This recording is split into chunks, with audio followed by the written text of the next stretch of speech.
2-5 back one more time. Just want to throw a quick one out there real quick. So, everybody's debating the GOAT. Mr. Logical already told you he don't want to hear it no more. I don't really want to hear it anymore either. Mike versus LeBron. Kareem's my GOAT. Get at me in the comments because I know you want to. But so one thing that I heard from LeBron James fans is that the only reason that he gets the hate that he gets, or one of the reasons, the main reason that he gets the hate that he gets, is because Jordan fans see him as a threat to their hero. Okay, I can buy that. Then why do LeBron fans turn around and do the same thing to Kobe Bryant?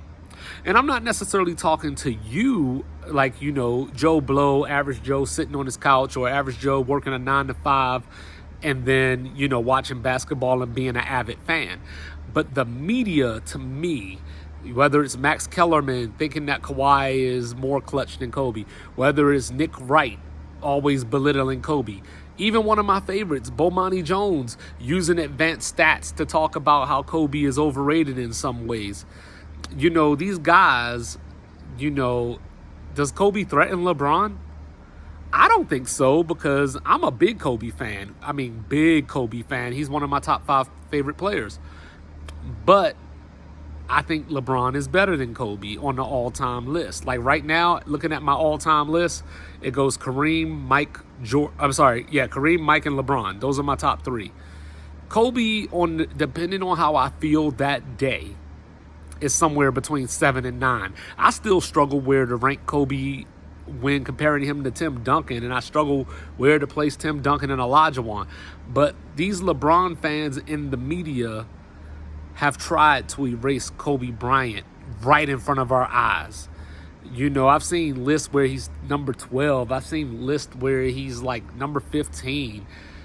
And I don't know the basis for it, because if you're going to go back and look and say that Shaq carried Kobe to those first 3 titles, then you can't knock Mike for having Pippen when I don't know if Pippen ever had a postseason run that was better than Kobe's, especially when you're looking at it through the lens of Kobe being on Shaq's team. Now, the first year, Shaq obviously dominated the 2001 championship, the first of the three-peat. But then Kobe matched him in the seasons after that. Then Kobe averaged 35 in a season, took Smush Parker and the gang to the playoffs. Now, I know LeBron took Boobie Gibson and the gang to the finals in a much weaker East than that West was, but I ain't going to get into all that. Like, he did it, give him the credit for it. But there's no need for you to big up a guy that you think is the GOAT by diminishing other players. You should be able to speak on his GOATdom, if you will, on your own without disrespecting and tearing down other legends.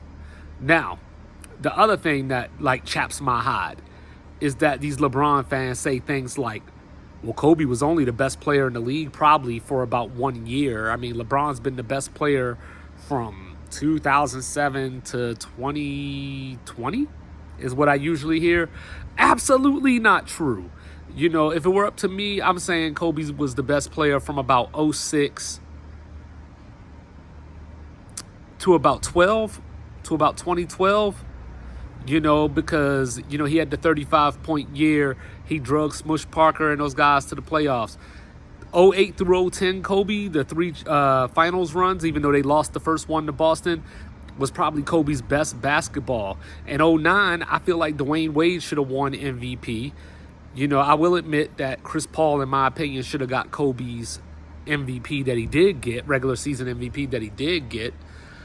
But I'm not starting LeBron's clock until 2012 because D Wade filled the middle of that. So why is it? Do LeBron fans actually feel that Kobe threatens his legacy? Is it because people say that Kobe's the closest thing to Jordan that we've seen? Let me know what you think. Like, review, share. Sports Reports is ordered. 2-5 in your house.